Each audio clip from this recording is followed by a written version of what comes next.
அனைவருக்கும் இனிய காலை வணக்கம். Welcome to choice academy. நேற்று நம்ம ஆரம்பித்த இந்த குட் மார்னிங் சயின்ஸ் நிறைய சப்போர்ட் கிடச்சிருக்கு, நிறைய பாசிட்டிவ் கமெண்ட் கிடச்சிருக்கு. ஸோ தொடர்ச்சியாக கொண்டு போவோம். உங்களுடைய ஒவ்வொரு கமெண்ட்ஸையும் நான் கவனித்து பார்த்தேன். ஸோ உங்களுடைய எல்லா கோரிக்கையும் நாங்கள் கன்சிடர் பண்ணிகிட்டு இருக்கோம். கண்டிப்பாக அதுக்கேற்ற மாதிரி இதில் நிறைய சேஞ்சஸ் நாங்கள் கொடுப்போம். ஓகேங்களா? வாங்க இன்றைக்கான அந்த 3 கேள்வியை பார்ப்போம். நிலைமை விதி என அழைக்கப்படுவது. நிலைம விதி என அழைக்கப்படுவது ஆப்ஷன் ஏ நியூட்டனின் முதல் விதி, ஆப்ஷன் பி நியூட்டனின் இரண்டாம் விதி, ஆப்ஷன் சி நியூட்டனின் மூன்றாம் விதி, ஆப்ஷன் டி ஓம் விதி. Which law is called as law of inertia? So ஆப்ஷன்ஸை பார்த்துக்குங்க, விடையை செலக்ட் பண்ணி வச்சுக்கோங்க. செகண்ட் கொஸ்டின், கீழ்கண்டவற்றுள் எது பூச்சிக்கொல்லி அல்ல? Option A malathion, option B DDT, option C CAN, option D copper sulphate. Which one of the following is not a pesticide? Okay. Third question, COVID-19 நோய் கீழ்கண்ட எவ்வகையை சார்ந்தது? COVID-19 disease depends on which one of the following? Epidemic, sporadic, pandemic, endemic. இந்த 3 கேள்விக்குமான பதிலை select பண்ணி வச்சுக்கோங்க. அதுக்கான எக்ஸ்பிளனேஷனை இப்போ பார்ப்போம். முதல் கேள்வி, நிலைமை விதி என அழைக்கப்படுவது. Which law is called as law of inertia? Option ஏல என்ன கொடுத்துருந்தேன்னா நியூட்டனின் முதல் விதி கொடுத்துருந்தேன். ஸோ நியூட்டனின் முதல் விதி என்னன்னு தெரிஞ்சுக்குவோம். ஓய்வு நிலையிலுள்ள ஒவ்வொரு பொருளும் புறவிசை ஏதும் செயல்படாத வரை ஓய்வு நிலையிலே தொடர்ந்து இருக்கும். Everybody continues to be in its state of rest unless if it acted upon by some external force. இதை சிம்பிளாக எக்ஸ்பிளைன் பண்ணணும்னா, ஒரு மேசை மேலே ஒரு புத்தகம் இருக்குது. அந்த புத்தகத்தை நானாக அதை தொட்டு தூக்குற வரைக்கும், அதை நகட்டாத வரைக்கும் அந்த புத்தகம் அதே இடத்துல நிலையாக இருக்கும். இது நம்ம எல்லாத்துக்கும் தெரிஞ்ச விஷயம் தான். அந்த நிலையாக இருக்குன்றது தான் நிலைமம். ஓய்வு நிலையில் ஒரு பொருள், புத்தகம் ரெஸ்ட்டில் இருக்குது. ஸோ எக்ஸ்டர்னல் ஃபோர்ஸ் நானாக கை வச்சு தள்ளணும், ஏதாவது ஒரு பக்கம் தள்ளணும். தள்ளினா மட்டும்தான் அந்த புக்கு நகலும், இல்லை நகலாது. அது வரைக்கும் அது எப்படி இருக்கும்? ரெஸ்ட்லேயே இருக்கும், நிலையாக இருக்கும். அந்த நிலைன்ற தமிழ் சொல்லுக்கு அறிவியல் சொல் என்னன்னு பார்த்தீங்கன்னா நிலைமம். தட்ஸ் ஆல், சிம்பிளாக. ஸோ இதுக்கு பேர் இனர்ஷியா. கேட்டிருக்க கேள்வி நிலைமை விதி என அழைக்கப்படுவது. ஸோ நிலைமத்தை பற்றி தான் சொல்லியிருக்குது. ஸோ அப்போ இதுதான் நிலைமை விதி. ஸோ லா ஆஃப் இனர்ஷியா என அழைக்கப்படுறது பார்த்தீங்கன்னா நியூட்டனுடைய முதல் விதி தான். சார் அப்போ ரெண்டாவது விதி என்ன சார் சொல்லுது? ரெண்டாவது விதி எதை கண்டுபிடிக்குதுன்னு பார்த்தீங்கன்னா ஃபோர்ஸை கண்டுபிடிக்கிற விதி. அதுக்கு அந்த ஃபார்முலாவை கொடுத்துருக்கேன். F is equal to ma, law of force. எம்ஏனா என்ன சார்? எம்னா மாஸ், நிறை. ஏனா ஆசலரேஷன், முடுக்கம். ஸோ நிறையும் முடுக்கமும் தெரிஞ்சிருந்தால் ரெண்டையுமே பெருக்கணும்னா நமக்கு என்ன கிடைக்கும்னா அந்த இடத்துல செயல்படக்கூடிய ஃபோர்ஸுடைய மதிப்பு கிடைக்கும். இதுதான் ரெண்டாவது விதி. அப்போ ரெண்டாவது விதி நம்ம என்ன கண்டுபிடிக்கிறோம்? ஃபோர்ஸ் கண்டுபிடிக்கிறோம். அதனால் ரெண்டாவது விதிக்கும் ஒரு பேருண்டு. அது என்ன பேருன்னு பார்த்தீங்கன்னா விசையின் விதி. So second law is called as law of force. First law is called as law of inertia. Second law of force. இப்போ ரெண்டுக்கு வேறு வேறு பேர் இருக்குது. ஸோ மூன்றாவது விதிக்கு மாதிரி பேர் இருக்காங்கன்னா இருக்குது. ஸோ மூன்றாவது விதி வாசிங்க. FA is equal to minus FB. இதுதான் மூன்றாவது விதி. இது எப்படி சார் எக்ஸ்பிளேஷன் கொடுக்குறது? கவனித்து பாருங்கள். ஒரு ரப்பர் பால் இருக்குது, அதை நான் செவத்து நோக்கி எறிகிறேன். ஸோ என்கிட்டருந்து அந்த சுவர் வரைக்கும் ட்ராவல் பண்ணி போனது ஏன்னு வச்சுக்கோங்க. இப்போ இந்த ரப்பர் பால் அந்த சுவரில் பட்டோன்னு என்ன இருக்கும்? திரும்பி என் கைக்கு வந்திருக்கும். திரும்பவும் அந்த வாலில் இருந்து என் கை வரைக்கும் இருக்கிறத பார்த்தீங்கன்னா பின்னு வச்சுக்கோங்க. இப்போ நான் செலுத்திய விசை பார்த்தீங்கன்னா FA. பால் சுவரில் பட்டதுக்கப்புறம் சுவர் பார்த்தீங்கன்னா அந்த பால் மேலே ஒரு ஃபோர்ஸ் கொடுத்துருக்கும், அது FB. இந்த ரெண்டு எப்படி இருக்குன்னு பார்த்தீங்கன்னா சமமாக தான் இருக்கும். அதனால தான் நான் எரிஞ்ச பால் திரும்பி என் கைக்கே வருது. அப்போ ரெண்டு ஃபோர்ஸும் சமம். ஓகே. டைரக்ஷன், நான் எரிஞ்ச டைரக்ஷன் வேறு, பந்து வந்தது அதுக்கு ஆப்போசிட் டைரக்ஷனில். இதுதாங்க நியூட்டனுடைய மூன்றாம் விதி.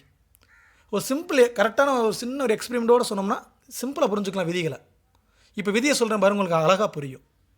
நியூட்டன் மூன்றாம் விதின்றது ஒவ்வொரு விசைக்கும் அதற்கு சமமான எதிர் திசையில் செயல்படுவதுமான ஓர் விசை உண்டு.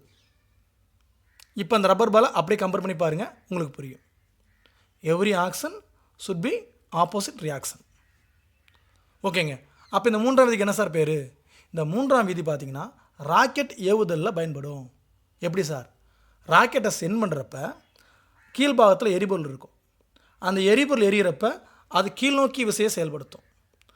தேடலில் என்ன சொல்லுதுன்னா, கீழ்நோக்கி விசை செயல்பட்டால் அதுக்கு அப்படியே பார்த்திங்கன்னா ஈக்குவலாக மேல்நோக்கி விசையும் செயல்படும். அப்பர் டைரெக்ஷன்லையும் ஒரு ஃபோர்ஸ் செயல்படும். அந்த ஃபோர்ஸ் என்ன பண்ணும்னா சேட்டலைட்டை மேலே கொண்டு போகும். இவ்வாறு ராக்கெட் செயல்படுவதற்கு பயன்படுவதால் இந்த விதிக்கு பேர் பார்த்திங்கன்னா ராக்கெட் விதின்னு ஒரு பேர் உண்டு. அப்போ நியூட்டன் முதல் விதிக்கு என்ன பேர்?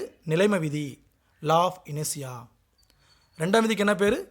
விசையின் விதின்னு ஒரு பேர் உண்டு, லா ஆஃப் ஃபோர்ஸ். மூன்றாவது விதிக்கு ராக்கெட் விதி என்று பெயர் உண்டு. சார் அந்த option D sir, option D பார்த்திங்கன்னா இதுக்கு சம்மந்தம்லாம் ஒரு விதி, ஆனால் அதுவும் ஒரு விதி தான், அது ஓம் விதி. சார் ஓம் விதினா என்ன sir? V equal to IR. Sir வினா என்னது, ஐனா என்னது, ஆர்னா என்னது?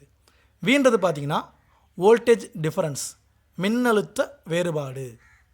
ஐனா கரண்டு, மின்னோட்டம். ஆறுன்னா ரெசிஸ்டன்ஸ், மின்தடை. மின்னோட்டத்தையும் மின்தடையும் பெருக்குனிங்கன்னா மின்னழுத்த வேறுபாடு கிடைக்கும். இதுதான் ஓம் விதி. ஸோ இப்படி படித்து எப்படி சார் மனப்பாடம் பண்ணுறது? எல்லாமே அறிவியல் சொல்லா இருக்கே. ஸோ ஷார்ட்கட்டாக நினைவிக்கிறதுக்கு ஒரு ஐடியா சொல்கிறேன்.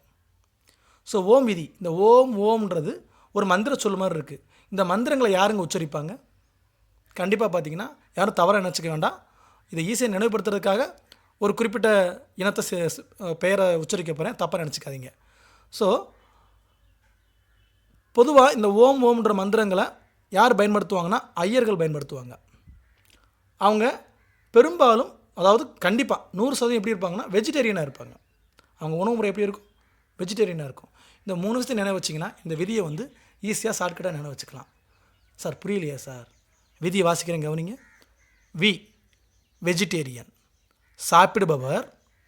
ஐஆர் ஐயர் எனப்படுவர். இதுக்கு ஓம் விதிக்கு என்ன சார் சம்மந்தம்? ஓம் விதி என்பது ஐயர் உச்சரிக்கும் சொல்.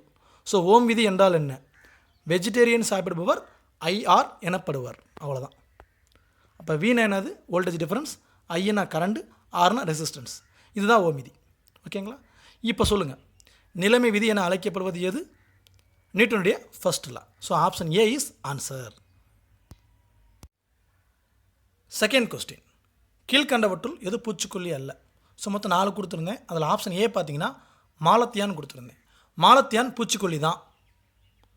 இது தண்டு இலைகளை தாக்கும் பூச்சிகளை அழிக்க வல்லது. It is capable of destroying insects that attacks the stem and leaves. Okay, அப்போ ஃபஸ்ட்டு இது பூச்சிக்கொல்லி தான். ஆனால் கேள்வி பூச்சிக்கொல்லி அல்ல கேட்டிருக்கேன். ஆப்ஷன் பி பார்த்தீங்கன்னா டிடிடி, அதுவும் பூச்சிக்கொல்லி தான்.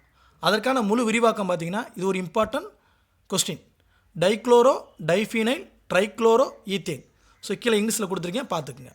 ஸோ இதுவும் பெஸ்டிசைடு தான். இந்த விரிவாக்கத்தையும் போட்டித் தேர்வில் கேட்பாங்க. ஆப்ஷன் சி பார்த்தீங்கன்னா CAN, CAN, calcium ammonium nitrate. So இது பார்த்தீங்கன்னா ஒரு நைட்ரஜன் உரம்ங்க. CAN என்பது நைட்ரஜன் உரம். So fertiliser. CAN is one of the fertiliser. அப்போ எது நைட்ரஜன் உரம் அல்ல, சாரி எது பூச்சிக்கொல்லி அல்லன்னு கேட்டிருக்காங்க. முதல் 2மே பூச்சிக்கொல்லி தான், 3வது உரம். ஸோ 4வது என்னென்னு பார்க்கலாம். Copper sulphate. காப்பர் சல்ஃபேட்டும் பூச்சிக்கொல்லி தான், பெஸ்டிசைடு தான். காப்பர்ன்றதை தாமிரம் சொல்லலாம், தாமிர சல்ஃபேட்னாலும் அதுதான், செம்புனால் அதுதான், காப்பர்னால் அதுதான். ஓகே, அப்போ ஏபிடி 3மே பார்த்தீங்கன்னா பெஸ்டிசைடு, பூச்சிக்கொல்லி. பட் CAN மட்டும் பார்த்தீங்கன்னா நைட்ரஜன் உரம், ஃபெர்டிலைசர். ஸோ அதுதான் விடை. அப்போ 2வது கேள்விக்கு ஆப்ஷன் சி இஸ் ஆன்சர். வாங்க 3வது கேள்வியை பார்ப்போம். COVID-19 நோய் கீழ்கண்ட எவ்வகையை சார்ந்தது? இதில் மொத்தம் 4 இது கொடுத்துருந்தேன். 4மே ஆங்கில பெயரை கொடுத்துருந்தேன், அப்படியே தமிழில் மொழிபெயர்த்து கொடுத்துருந்தேன். எண்டமிக், எபிடமிக், பேண்டமிக், ஸ்பொராட்டிக் கொடுத்துருந்தேன். இந்த 4மே என்னன்னு பார்த்தீங்கன்னா 4 டைப்ஸ் ஆஃப் டிசீஸ். சார் அப்போ இதுக்கு தமிழாக்க என்ன சார் கொடுத்துருக்கேன் பாருங்கள்.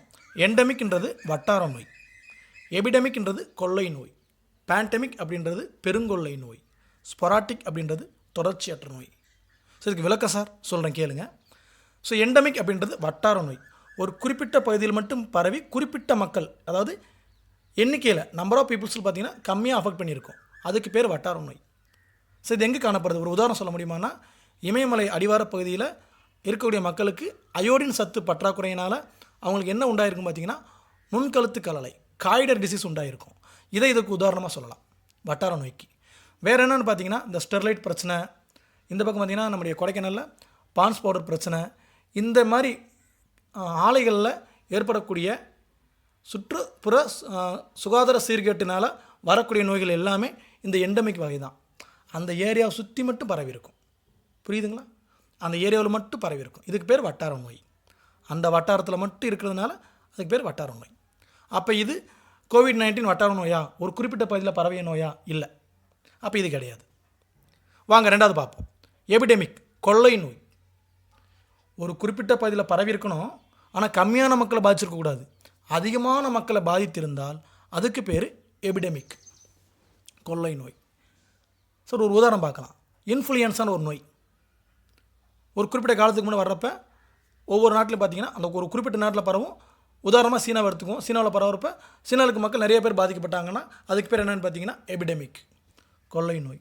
ஒரு குறிப்பிட்ட நாட்டில், அதாவது ஒரு குறிப்பிட்ட பகுதியில் தான் பரவி இருக்குது, ஆனால் அதிகமான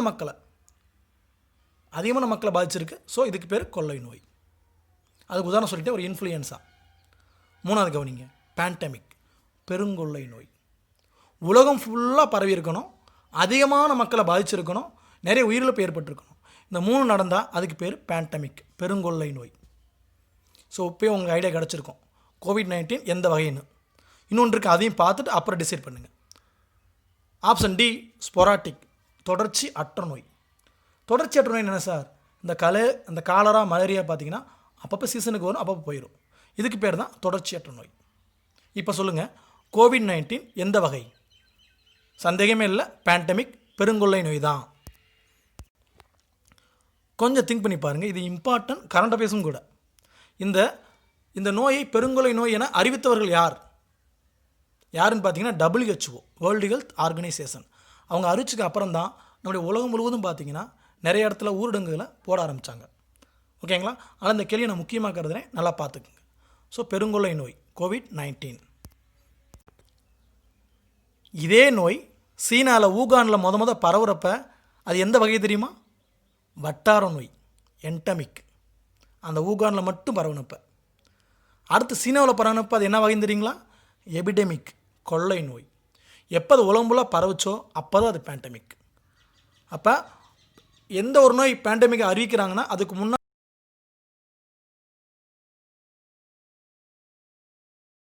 நோய் பரவிட்டு இருக்கிறதுனால எல்லோரும் பாதுகாப்பாக இருங்க, ரொம்பவும் கேர்ஃபுல்லாக இருங்க.